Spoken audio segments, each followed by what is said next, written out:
Ya, ketika mendengar kata libur yang muncul adalah rasa lega, sukacita, gembira, namun bisa jadi mengasyikan buat satu dua pihak, tapi belum tentu menyenangkan bagi pihak lain. Apalagi libur yang terlalu banyak diduga punya dampak lain yang bisa saja merugikan. Salah satunya soal pelayanan kepada masyarakat. Terkait hal ini saya akan berbincang dengan pengamat kebijakan publik, Trubus Rahardiansyah. Halo, selamat malam Pak Trubus, apa kabar Pak Trubus? Iya, selamat malam Mas. Alhamdulillah sehat mantul. Oke, Pak Trubus langsung saja. Ini secara umum bagaimana Anda melihat kebijakan cuti bersama yang cukup banyak di Indonesia ini jika dibandingkan dengan negara-negara lain? Apakah jumlah hari libur di Indonesia ini masih dalam batas wajar?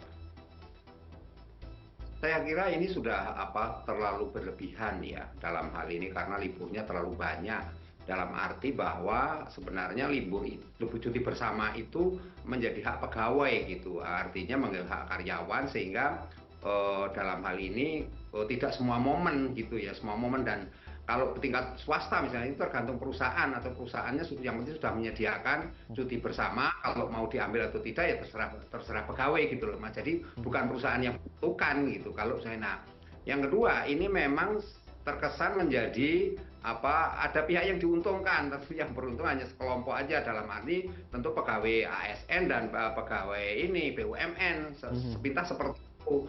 Tetapi saya yakin itu juga tidak semuanya, karena pada akhirnya mereka yang istilah golongan rendah itu akan dihadapkan oleh kesulitan-kesulitan kalau mereka terus libur, karena otomatis biaya kosnya itu lebih besar untuk istilahnya ya untuk wisata atau untuk keperluan keluarga, sehingga otomatis itu savingnya berkurang gitu Mas. Jadi ini yang harus dipertimbangkan. Yang ketika saya melihat bahwa sebenarnya pemerintah itu sebaiknya kembali ke pola dasarnya dulu, artinya libur cuti bersama ini jangan dilakukan untuk semua momen, tapi khusus saja untuk mungkin Natal Tahun Baru dan Idul Fitri saja gitu ya, sehingga tidak menimbulkan satu persoalan-persoalan di mana misalnya pelayanan publik itu kalau cuti bersama kan otomatis berhenti kan untuk kementerian lembaga ya, karena libur, termasuk daerah dalam hal ini. Kemudian juga khusus anak pendidikan, khusus anak sekolah. Nah, sekolah ini jadi kasihan karena karena libur terus otomatis mereka jadi anaknya malas untuk sekolah, untuk ini, karena menjadi rutinitasnya terganggu karena libur terus, dan ujung-ujungnya dia bangunnya kesiangan dan sebagainya. Nah, ini kan hal-hal yang tidak harus dipertimbangkan dalam konteks yang lebih luas, di mana kemudian dalam ini menurut saya negara harus mengevaluasi lah terhadap kebijakan seperti ini. Memang secara rasional kebijakan nampaknya terlihat di permukaan itu happy karena masyarakat kemudian berwisata, daerah juga ada UMKM yang naik, ekonominya bisa tumbuh. Tapi saya rasa ini perlu dipertimbangkan dalam konteks yang lebih mendalam lagi. Barangkali saya melihat bahwa justru itu akan kontraproduktif dengan kondisi yang ada, Mas. Oke, Pak Trubus, tapi apakah Anda bisa melihat bahwa dengan adanya cuti bersama, libur nasional yang cukup banyak di Indonesia ini tentunya bisa menggerakkan ekonomi. Apalagi kan ekonomi ini sedang tidak baik-baik saja. Toh beberapa waktu lalu saya sempat membaca bahwa pemerintah salah satunya tujuannya untuk adanya cuti bersama dan lain sebagainya ini adalah untuk menggerakkan roda perekonomian. Orang-orang bisa berbelanja dan lain sebagainya. Apakah Anda setuju dengan hal tersebut? Saya kira nggak tepat itu, Mas. Artinya begini, kondisi sekarang ini adalah kondisi ekonomi countersiklis. Kalau kondisi countersiklis itu ekonominya menurun, Mas. Daya beli masyarakat juga turun. Nah, dalam hal ini kondisi ekonomi juga tidak baik-baik saja. Sehingga pemerintah kan Juli itu mengeluarkan paket ekonomi kan. Nah, yang cocok memang untuk cuti seperti ini itu pada kondisi yang disebut ekonomi prosiklis. Prosiklis itu ekonomi dalam kondisi membaik, meningkat gitu. Sehingga di situ kemudian ada istilahnya uang yang mengalir ke daerah, cuan yang mengalir ke daerah, ke UMKM dan sebagainya. Tentu ini juga menjadi pertimbangan lebih besar lagi kalau misalnya liburnya hanya khusus Lebaran dan Natal Tahun Baru saja, Nataru lah kira-kira seperti itu. Tapi kalau kemudian cutinya ini setiap ini ada cuti bersama, hari libur merah terus cuti bersama, ya ini yang menurut saya jadi jadi perlu apa kajian yang mendalam lagi. Artinya di sini pemerintah perlu melakukan evaluasi menyeluruh Mas terhadap kondisi ini, karena saya melihat ini ada pihak-pihak yang mulai berkeberatan, nanti masyarakat juga mulai terganggu dengan kondisi yang libur-libur terus itu gitu Mas. Lalu bagaimana ini pemerintah bisa menyeimbangkan antara rekreasi, terus juga kan ada penghematan juga di sana. Seperti apa ini, Pak Trubus? Iya, menurut saya ini pemerintah perlu ini Mas, perlu memang ya kalau dari segi kebijakan publik harus memperhatikan kepentingan publiknya Mas, dalam arti yang sangat luas. Artinya di sini memang pemerintah ketika membuat kebijakan harus bersifat partisipatif. Ini kan kebijakannya sifatnya top down Mas, sehingga masyarakat hampir tidak dilibatkan dalam ini karena SKB itu sudah disusun oleh para elit menteri di situ. Nah, dari sinilah kemudian apa yang terjadi, bagaimana menyeimbangkan ini menjadi hal yang sulit, di mana pemerintah kemudian menginginkan ada pertumbuhan ekonomi yang baik karena banyaknya libur itu, dengan harapan orang-orang akan berwisata, akan melakukan perjalanan dan sebagainya.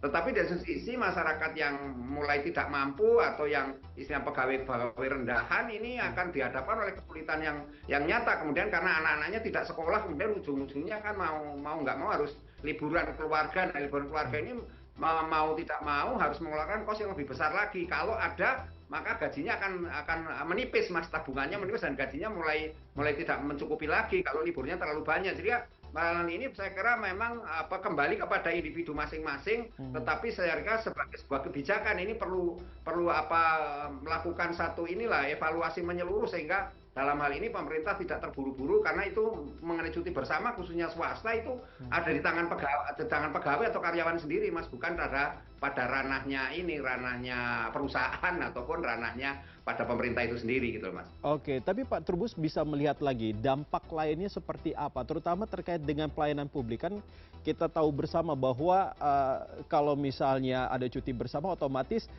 pelayanan publik juga ikut libur begitu. Kalau Anda melihatnya, apakah ini juga cukup signifikan begitu terlihat?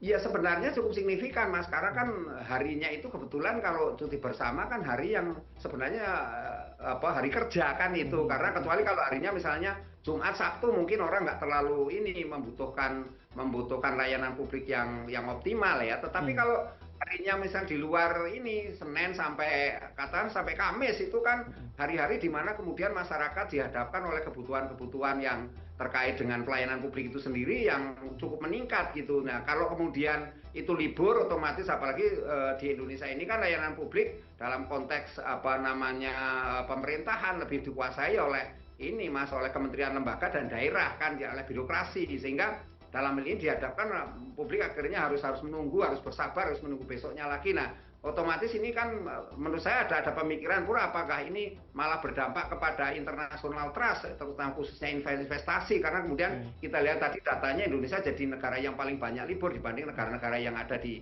Asia Tenggara misalnya. Seperti ini kan hal-hal yang harus menjadi pertimbangan bersama menurut saya Mas. Nah, kalau misalnya memang pemerintah tetap kekeh gitu ya, tetap ngotot bahwa ya ini adalah libur yang memang harus dihormati begitu, ada cuti bersama yang mungkin harus seimbang begitu, harus sama. Kalau misalnya ada agama tertentu 2 hari, agama tertentu juga harus 2 hari begitu. Nah, kalau Anda melihat bahwa kalau seperti ini pemerintah tetap ngotot, apakah itu ada solusi lainnya begitu, Pak Trubus, supaya kebijakan-kebijakan publik begitu ataupun pelayanan publik itu tetap lancar, tetap jalan? Iya, kalau pelayanan publik itu bisa dilakukan dengan optimalisasi sistem digital. Tapi kan sistemnya kan SPBE itu sistem pemerintahan berbasis elektronik, digital. Tapi kan persoalannya ini baru di tingkat kementerian lembaga, terutama di pusat. Sementara di daerah kan masih banyak, apalagi kategori daerah pemekaran kan itu, atau daerah otonomi baru itu kan saya rasa masih sulit. Yang kedua, memang sebenarnya pemerintah bisa saja mengeluarkan insentif Mas dalam hal itu. Misalnya untuk Pertamina itu kalau perlu itu memotong harga BBM Mas, sehingga ada diskon gitu loh, sehingga jangan semua ini kan Pertamina ini mau Lebaran mau tahun baru tetap harganya sama, tidak ada diskon sama sekali. Nah ini kan juga menurut saya pemerintah perlu melakukan pemikiran agar tidak menyebabkan masyarakat itu banyak menguras kantong itu terkait dengan ini perjalanan itu sendiri. Kemudian juga bisa saja pemerintah kemudian menghapus misalnya tentang restribusi ataupun pajak-pajak lain yang meringankan lah, sehingga menurut dalam hal ini kemudian yang ada adalah masyarakat memang betul-betul free dalam hal ini libur, dan artinya mereka melakukan perjalanan pun dalam kondisi yang istilahnya tidak banyak cuan yang keluar, Mas. Itu kan yang penting di situ, Mas. Karena kalau yang kemudian terjadi sekarang ini ya karena tidak ada insentif apa-apa, kemudian tidak ada diskon apapun, semuanya harus dari kantongnya sendiri, ya bagi pegawai-pegawai kelas menengah ke bawah ya kelenger, Mas, gitu. Karena kalau berulang-ulang, jadi itu saya kira akan mengganggu cash flow-nya. Tetapi mungkin untuk masyarakat kategori pegawai-pegawai yang sudah mapan, golongan-golongan yang tinggi, memang lebih diuntungkan dengan kondisi begini, karena otomatis mengurangi ini dan bisa merencanakan satu pekerjaan yang lebih baik dengan istilahnya ada waktu untuk keluarga lah, untuk hal-hal yang berbau ritual, evaluasi diri dan sebagainya itu, Mas. Tetapi yang jelas untuk masyarakat yang lain tentu akan berat gitu, Mas, menghadapi situasi yang terus libur gitu. Oke, Pak Trubus, tapi ada idealnya nggak sih berapa hari yang bisa digunakan untuk hari libur nasional ataupun cuti bersama, mengingat bahwa seperti halnya Kanada begitu bisa di bawah 10 hari dalam setahun ada libur nasionalnya begitu. Iya, menurut saya kan kita kalau libur yang kaitan dengan libur keagamaan atau libur nasional tetap ya kan, itu kan menjadi bentuk di mana negara bertanggung jawab terhadap istilahnya kemajemukan lah Bhinneka Tunggal Ika Indonesia itu, baik sisi agama, sisi kepentingan politiknya. Tetapi juga bisa gini, menurut saya yang paling penting adalah dikembalikan saja libur yang pokok adalah libur di cuti bersama. Menurut saya cuti bersamanya ada di ini, Mas, Nataru, Natal Tahun Baru, dan cuti bersama Idul Fitri. Karena kan Idul Fitri ini kan seringkali dihadapkan persoalan mobilitas, Mas, kemacetan dan sebagainya, karena enggak liburnya bisa kayak seperti tahun lalu kan, seperti tahun yang kemarin lah, tahun ini ya, lebaran yang kemarin itu kan kemudian istilahnya dimajukan. Nah ini kan menimbulkan satu kondisi di mana perlu ada penyesuaian, tetapi saya rasa itu kembali saja ke situ, sehingga start kemudian untuk libur kembali yang ketiga menurut saya bahwa persoalan libur khususnya pegawai swasta ya tentu ditentukan oleh pegawainya sendiri, oleh karyawannya lah gitu. Artinya jangan perusahaan punya kebijakan sendiri-sendiri, dan itu akan merepotkan juga kepada pegawai itu sendiri. Dan sekali lagi bahwa bagaimana kemudian libur bersama ini, cuti bersama menurut saya ini harus ada pelibatan publik, artinya jangan bersifat top down. Jadi bagaimana masyarakat juga dilibatkan secara bersama, entah itu mewakili dari Apindo atau Kadin atau apalah, pokoknya itu yang memang punya kepentingan di situ, sehingga tidak menjadi istilahnya pusing kepala lah menghadapi situasi yang berulang-ulang seperti itu, Mas. Berarti ini artinya bahwa harus digalakan lagi istilah Harpitnas, Hari Kejepit Nasional ya Pak ya, di mana ada hari masuk kerja di antara hari libur begitu. Baik, Pak Trubus, silakan Pak Trubus, ada yang mau disampaikan? Ya, menurut saya seperti Harpitnas itu dihidupkan kembali tidak apa-apa, tetapi salahnya yang penting adalah bagaimana kemudian kembali bahwa libur itu khusus untuk Nataru dan Idul Fitri saja, Mas, cuti bersama itu, sehingga karena yang untuk Natal Tahun Baru itu bisa saja maju kondisinya kan, atau juga mundur karena memang dimajukan dan kan fleksibel lah sifatnya seperti itu, oleh karena memang orang berduyun-duyun serentak pulang kan gitu, atau melakukan perjalanan. Nah juga sama pada saat Idul Fitri kan bisa saja karena serentak mau pada mudik lah, berarti bisa saja dimajukan seperti yang terjadi beberapa bulan yang lalu, atau kemudian juga dimundurkan juga gitu, sehingga itu aja fleksibelnya di situ, Mas. Kalau yang lain-lainnya ya mau harpit atau apa ya sudah dikembalikan pada bahwa itu adalah kepentingan publik gitu, Mas. Baik, Pak Trubus Rahardiansyah, pengamat kebijakan publik, terima kasih sudah berbicara dengan kami di CNN Indonesia Connected pada malam hari ini.